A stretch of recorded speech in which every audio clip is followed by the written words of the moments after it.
Hello everyone, welcome to Internet Learning. Hope you all are doing well. So today we are going to discuss the topic convergent boundaries of class 11 geography chapter number 4. So in the last video we discussed the divergent boundary and we saw how due to divergent boundary there is rift formation and uh, we see the mid-oceanic ridges. So that happened because of divergent boundaries or at the divergent boundaries we can say. Now the second type of boundary, plate boundaries, is convergent boundaries. So where the crust is destroyed as one plate dived under the another. तो convergent boundary में क्या होता है, जो plates हैं वो दोनों एक दूसरे की तरफ मूव कर रही होती हैं. They are moving towards each other, so like this and like this. तो जब ये प्लेट्स एक दूसरे की तरफ मूव करेंगे तो क्या होगा, एक प्लेट जो है वो दूसरे प्लेट के अंदर चली जाएगी. मतलब इसमें जो ज़्यादा हैवी प्लेट होगी, ज़्यादा डेंसर प्लेट होगी, वो नीचे जाएगी एंड जो लाइट होगी, कंपैरेटिवली लाइट प्लेट होगी, वो ऊपर चढ़ जाएगी. तो कैसे दिखेगा यहाँ पे, तो ये एक प्लेट है and let's say this is the heavier one. तो ये जो है ये नीचे जाएगी इस तरीके, ये दूसरी प्लेट के नीचे जाने लगेगी and there is another plate, so it will move up. तो ये प्लेट ऐसे मूव कर रही है एंड ये प्लेट ऐसे मूव कर रही है, बिकॉज ये वाली जो है ये थोड़ी हैवी थी तो ये नीचे चली गई एंड ये ऊपर जाएगी. तो कन्वर्जेंट बाउंड्री में क्या हो रहा है, जब क्रस्ट डिस्ट्रॉय हो रही है. अब यहाँ पे देखो, ये वाला जो पूरा पोर्शन है ये पहले इस सरफेस का पार्ट था, यहाँ पे था, बट अब ये क्या हुआ, ये नीचे चला गया. मतलब कि क्रस्ट यहाँ पे डिस्ट्रॉय हो गई. ये वाली जो क्रस्ट है, ये वाला जो पूरा हिस्सा है, ये कभी क्रस्ट का पार्ट था, ये ऊपर सरफेस पे था, बट अब क्या हुआ, इसका सबडक्शन हो गया. यहाँ पे क्या हुआ, ये प्लेट क्यों की दूसरी प्लेट के अंदर चली गई, तो अब ये पूरा हिस्सा जो है अब वो डिस्ट्रॉय हो जाएगा.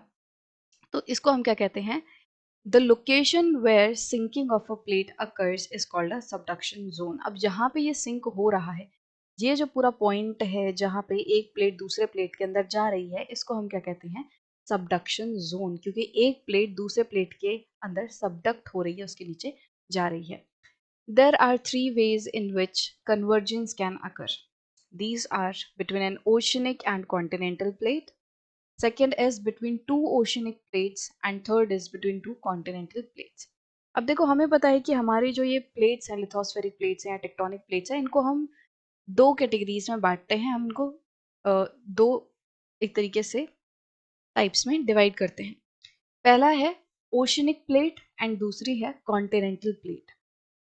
तो ये हमने टेक्टोनिक प्लेट वाले टॉपिक में पढ़ा था कि किस तरीके से अगर किसी प्लेट पे ज़्यादा बड़ा हिस्सा कॉन्टिनेंट का है तो उसको हम कॉन्टिनेंटल प्लेट कह देंगे, एंड अगर किसी प्लेट के ऊपर ज़्यादा बड़ा एरिया ओशियन का है तो उसे हम ओशनिक प्लेट कह देंगे. तो कन्वर्जेंस जो है वो तीन तरीके से हो सकता है. या तो पहला क्या है, ओशनिक एंड कॉन्टिनेंटल प्लेट जो है वो मूव कर रही हूँ एक दूसरे की तरफ. मतलब लेट से ये वाली जो प्लेट है ये क्या है, ये ओशनिक प्लेट है एंड ये कॉन्टिनेंटल प्लेट है. ये वाली जो है ये कॉन्टिनेंटल प्लेट है. अब देखो, ओशियनिक प्लेट जो है वो कॉन्टिनेंटल प्लेट के मुकाबले ज़्यादा डेंस होती. तो यहाँ पे क्या होगा, जब एक oceanic plate and continental plate जब कन्वर्ज करेंगी तो ओशियनिक प्लेट जो है वो कॉन्टिनेंटल प्लेट के नीचे चली जाएगी, डाइव कर जाएगी. तो सबडक्ट कौन सी प्लेट करेगी, ओशियनिक प्लेट जो है वो सबडक्ट करेगी अंडर द कॉन्टिनेंटल प्लेट.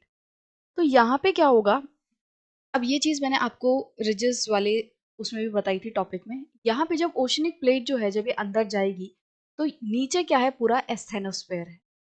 यहाँ पे क्या है, लिथोस्फेरिक प्लेट के नीचे क्या है, एस्थेनोस्फेयर, जो कि क्या है, पूरा हॉट मॉल्टन मैग्मा है. टेम्परेचर बहुत ज़्यादा है यहाँ पे.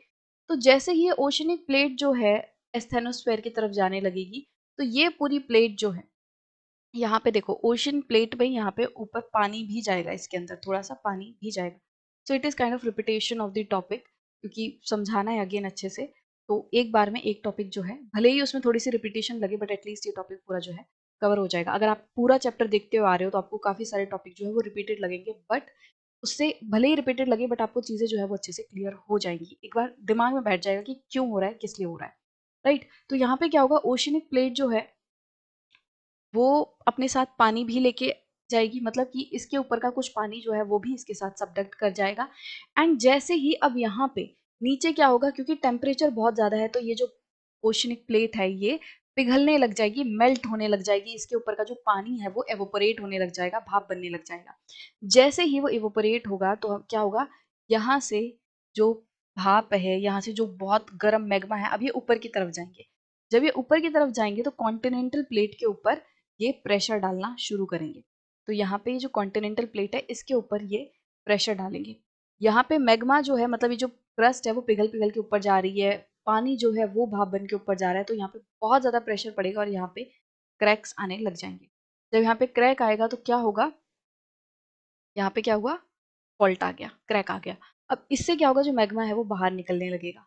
एंड हमें पता है कि जब मैग्मा इस तरीके से बाहर निकलता है तो उसे हम क्या कहते हैं, यहाँ पे क्या होगा, वॉल्केनिज्म होगा। तो आपको क्या देखने मिलेगा, देखो जो ये बाउंड्रीज हैं यहाँ पे, ये वाला जो मैप है इसमें आप देखोगे तो ये वाला जो इलाका है, जैसे जो पैसिफिक रिंग ऑफ फायर है, इसमें आप देखोगे कि जो पैसिफिक प्लेट है वो क्या कर रही है, वो सबडक्ट हो रही है नॉर्थ अमेरिकन प्लेट एंड यहाँ यूरेशियन प्लेट के नीचे। तो ओशनिक प्लेट है, पैसिफिक प्लेट, तो ये अंदर जा रही है। इसकी एरो देखो, ये आपको छोटे छोटे ट्राइंगल देखने मिलेंगे। ये जो ट्राइंगल इन्होंने दिए हुए हैं ये इसकी मूवमेंट बता रहे हैं। यहाँ देखो, यहाँ क्या लिखा है, कन्वर्जेंट बाउंड्री। तो ये पैसिफिक प्लेट है, ये क्या कर रही है, Pacific plate and north American plate जो है ये फर्स्ट ऑफ ऑल कन्वर्ज कर रही है इस तरीके से। एंड पैसिफिक प्लेट जो है वो north American plate and Eurasian plate के नीचे जा रही है। तो आपको क्या देखने मिलेगा, ये जो पूरी बाउंड्री है, ये पूरी बाउंड्री पे जो कॉन्टिनेंटल प्लेट है, जो यूरेशियन प्लेट है, नॉर्थ अमेरिकन प्लेट है, यहाँ पे आपको बहुत ज्यादा मात्रा में वॉल्केनिज्म देखने मिलेगा। तो अगर आप वॉल्केनोज का ग्राफ देखोगे, मतलब जो मैप है वो देखोगे एंड इन प्लेट्स के कन्वर्जेंट डाइवर्जेंट बाउंड्री का मैप देखोगे तो आपको अच्छे से समझ आएगा। पहले ये वाली पूरी रिंग ऑफ फायर है, इसको देखो, ये पूरी जो प्लेट है पैसिफिक प्लेट, ये साइड वाली प्लेट्स के अंदर जा रही है। अब अगर हम वो वाला मैप देखें जिसमें कि वॉल्केनोज को दिखाया हुआ है, तो यहाँ पे अगर आप देखोगे, ये देखो जो छोटे छोटे डॉट्स हैं वो क्या दिखा रहे हैं, ये पूरा वॉल्केनिक इरप्शन हो रहा है यहाँ पे, ये देखो। तो और ये देखो एक कॉन्टिनेंट के ऊपर है, आप देखोगे यहाँ पे जो लाइन है, देखो ये पूरे कॉन्टिनेंट के ऊपर इस तरीके से। तो कॉन्टिनेंटल प्लेट के ऊपर क्या होगा, वॉल्केनिज्म आएगा जब ओशनिक प्लेट इस तरीके से सबडक्ट करेगी कॉन्टिनेंटल प्लेट के नीचे, राइट। अब सेकेंड टाइप अगर हम देखें कन्वर्जेंट बाउंड्री में, कि जो कन्वर्जेंट बाउंड्री है वो दूसरे तरीके से कैसे हो सकती है, तो वो है बिटवीन टू ओशनिक प्लेट्स, दो ओशनिक प्लेट। अब देखो जब दो ओशनिक प्लेट्स कन्वर्ज करेंगी तो सिचुएशन मतलब सेम ही रहेगी जैसे हमने ओशनिक एंड कॉन्टिनेंटल प्लेट के केस में देखा। इसमें क्या होगा, अब इसमें बस फर्क इतना है, ये भी एक ओशनिक प्लेट है एंड ये भी एक ओशनिक प्लेट है, ये भी एक ओशनिक प्लेट है, दोनों ही ओशनिक प्लेट है। तो इसमें क्या होगा, अब इन दोनों में कंपैरेटिवली जो ज्यादा डेंसर होगी, जो ज्यादा हैवी होगी वो नीचे चली जाएगी। तो अब मान लो हम कहते हैं जो ये वाली है, जो राइट वाली है, ये थोड़ी हैवी है तो ये सबडक्ट कर जाएगी। तो अब कैसे होगा, इस तरीके से ये एक प्लेट है, then there is another plate, जो कि अब ये दोनों ही ओशनिक प्लेट है, दोनों क्या है, ओशनिक प्लेट है, इनके ऊपर क्या है, समुद्र है, ओशनिक प्लेट है ये। अब यहाँ पे क्या होगा, सेम चीज, जैसे ही ओशनिक प्लेट जो है, I am writing with let's say OP1, oceanic plate 1 and oceanic plate 2, तो ओशनिक प्लेट 2 जो है वो सबडक्ट कर रही है। अब नीचे तो इसमें भी एस्थेनोस्फेयर है, यहाँ पे क्या है, एस्थेनोस्फेयर है, इसमें करंट कैसे चल रहे हैं, इस तरीके से चल रहे हैं। अब क्योंकि जैसे ही ये एस्थेनोस्फेयर में घुसेगी तो ये वाली जो प्लेट है ये भी क्या करेगी, मेल्ट करने लगेगी, पिघलने लगेगी, ये पूरा जो हिस्सा है ये मेल्ट करने लगेगा एंड पूरा जो मैग्मा है, वाटर वेपर्स है, वो ऊपर जाके प्रेशर डालेंगे एंड अब इस वाली ओशनिक प्लेट के ऊपर आपको वॉल्केनिज्म देखने मिलेगा। उसके बाद थर्ड जो कन्वर्जेंट बाउंड्री का टाइप है वो है बिटवीन टू कॉन्टिनेंटल प्लेट्स।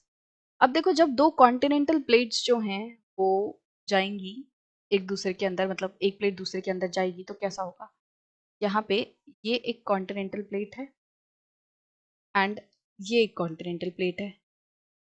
अब इन दोनों में भी जो भारी होगी, this is continental plate 1, continental plate 2। अब इन दोनों में से जो कॉन्टिनेंटल प्लेट ज्यादा डेंसर होगी वो नीचे सबडक्ट कर जाएगी। तो हम क्या कह रहे हैं, हम लेट्स से जो कॉन्टिनेंटल प्लेट 1 है वो ज़्यादा डेंस है तो वो सबडक्ट करेगी। तो किस तरीके से सबडक्ट करेगी, ये नीचे जाएगी ऐसे। अब देखो ओशनिक प्लेट में मेन रीजन हम एक तरीके से कह सकते हैं, उसमें क्या होता है जो ओशनिक प्लेट है वो काफी अंदर तक सबडक्ट कर जाती है। And जितना अंदर जाएगी उतना ज्यादा टेम्परेचर, उतना ज्यादा प्रेशर आपको देखने मिलेगा, तो ये मेल्ट हो जाती है। बट कॉन्टिनेंटल प्लेट के केस में क्या होता है, जब दो कॉन्टिनेंटल प्लेट कन्वर्ज करती हैं तो ये बहुत ज्यादा अंदर नहीं जा पाती। क्या होता है कि ये यहीं पे इकट्ठा होने लगती है, जैसे इस तरीके से ये बहुत ज्यादा अंदर नहीं जाएगी। ये क्या होगा, इसकी जो शेप है वो कुछ इस तरीके से बनेगी। यहाँ पे आप देखोगे तो ये इस तरीके से कुछ रहेगी एक प्लेट, एंड ये जो दूसरी प्लेट है ये इसके ऊपर चढ़ने लगेगी इस तरीके। तो यहाँ पे आपको कैसे देखने मिलेगा कि जो जब दो कॉन्टिनेंटल प्लेट्स जो हैं वो एक दूसरे के ऊपर चढ़ती हैं या उनमें कन्वर्जेंस होती है, तो एक प्लेट दूसरे में सबडक्ट तो करेगी बट बहुत ज़्यादा अंदर नहीं जाएगी। एंड जब बहुत ज़्यादा अंदर ये नहीं जा पाएगी तो इसका जो मेल्ट है वो अच्छे से नहीं हो पाएगी, इसकी रॉक मेल्ट नहीं हो पाएगी। एंड जब रॉक मेल्ट नहीं हो पाएगी तो यहाँ पे फिर वॉल्केनिज्म नहीं होगा। एंड यहाँ पे क्योंकि देखो ये जो प्लेट है वो फोल्ड हो रही है इस तरीके से, तो यहाँ पे आपके क्या बनेंगे, फोल्ड माउंटेन्स बनेंगे, फोल्ड माउंटेन्स। सो जब दो कॉन्टिनेंटल प्लेट्स जो हैं कन्वर्ज करती हैं तो क्या होगा, माउंटेन्स बनेंगे, फोल्ड माउंटेन। वॉल्केनिज्म यहाँ पे नहीं देखने मिलेगा आपको, राइट। सो अगर मैं इसको आपको पिक्चर्स में दिखाऊं तीनों चीजों को, यहाँ देखो आपको इसमें तीनों टाइप के कन्वर्जेंट बाउंड्रीज देखने मिलेंगी। तो सबसे पहली क्या है, ओशन कॉन्टिनेंट। तो ये वाली जो है ये ओशनिक क्रस्ट है, ये सबडक्ट कर रही है, सबडक्टिंग ओशनिक लिथोस्फेयर। एंड ये वाली जो है ये कॉन्टिनेंटल क्रस्ट है। इसमें आपको क्या देखने मिलेगा, यहाँ पे देखो ये मेल्ट हो रही है एस्थेनोस्फेयर में जाके, ये मेल्ट हो रही है ऊपर, फिर लावा जो है वो इरप्ट हो रहा है एंड ऊपर वॉल्केनिक आर्क्स बन रही है। कॉन्टिनेंट पे क्या हो रहा है, वॉल्केनिक आर्क्स बन रही हैं यहाँ पे। तो आप इसके फीचर्स देख सकते हो, यील्ड्स कॉन्टिनेंटल वॉल्केनिक आर्क। अब ओशन, ओशन में देखोगे तो ये भी एक ओशनिक लिथोस्फेयर है, ये वाली जो सबडक्ट कर रही है ये भी ओशनिक लिथोस्फेयर है। तो एक जो सबडक्ट कर रही है वो आपको देखने मिलेगा नीचे जाके मेल्ट होगी स्टेनोस्फेयर में, एंड यहाँ पे वॉल्केनिक आर्क्स बनेंगी एंड वॉल्केनिक आइलैंड आर्क्स देखने मिलेंगी। क्योंकि समुद्र में है तो वॉल्केनिज्म जो है होगा, उसके बाद इस तरीके से धीरे धीरे करके वो वॉल्केनो बड़ा होता जाएगा। एंड एक पॉइंट ऐसा आएगा जब वो पानी से बाहर ही निकल जाएगा। तो फिर जब पानी से बाहर निकल जाएगा तो ये जो ऊपर वाला हिस्सा आपको देखने मिलेगा, ये वाला जो हिस्सा है जो पानी के बाहर विजिबल होगा, वो एक आइलैंड की तरह नजर आएगा, वो आइलैंड बन जाएगा, राइट। तो आपको क्या देखने मिलेंगे यहाँ पे, वॉल्केनिक आइलैंड आर्क्स। तो yields volcanic island arcs, descending convective cell this side. मतलब यहाँ पे क्या होगा, जो कन्वेक्टिव सेल है वो इस तरीके से डिसेंड करेगा नीचे, इसको ले जाएगा यहाँ पे इस तरीके से। एंड अगर थर्ड टाइप आप देखोगे यहाँ पे तो वो है कॉन्टिनेंट कॉन्टिनेंट कन्वर्जेंट बाउंड्री। तो इसमें आपको देखने मिलेगा ये वाली जो है ये भी कॉन्टिनेंटल लिथोस्फेयर है, ये भी कॉन्टिनेंटल लिथोस्फेयर है। इसमें जो एक कॉन्टिनेंटल प्लेट है वो क्या कर रही है, वो दूसरे के अंदर जा रही है एंड यहाँ पे इस तरीके से माउंटेन्स बनेंगे। जैसे एग्जाम्पल दिया है hills collision mountains, Alps, Himalayas, Appalachians. तो ये इस तरीके से हिमालयाज यहाँ पे बनेंगे। सो इस तरीके से तीनों ही कन्वर्जेंट बाउंड्रीज में आपको अलग अलग जो फीचर्स हैं वो देखने मिलेंगे। तो आई होप कि आपको कन्वर्जेंट बाउंड्री जो है क्लियर होगा।